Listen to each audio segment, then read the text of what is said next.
हुस्न यूसुफ दमे ईसा यदे बैदादारी आचे खूबा हमा दारन तू तन्हा दारी।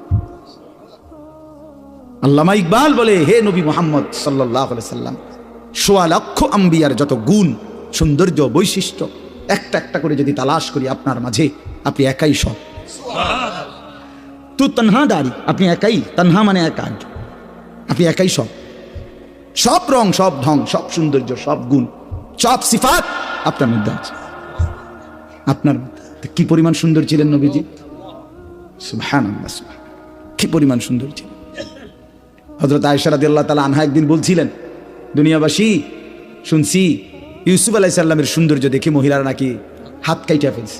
আমার স্বামীর সৌন্দর্য যদি এক নজর দেখতো, বেটিরা কলিজা কাইটা ফেলত।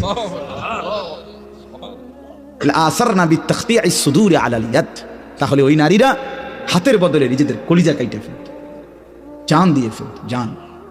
এবং সাহাবায়ে কেরাম তো রাসূলুল্লাহ সাল্লাল্লাহু আলাইহি ওয়াসাল্লামের মহব্বতে অগণিত সাহাবী, অনেক সাহাবী জান দিয়ে निकल जाए दम तेरे कदमों के नीचे, यही दिल की हसरत, यही दिल की आरजू है।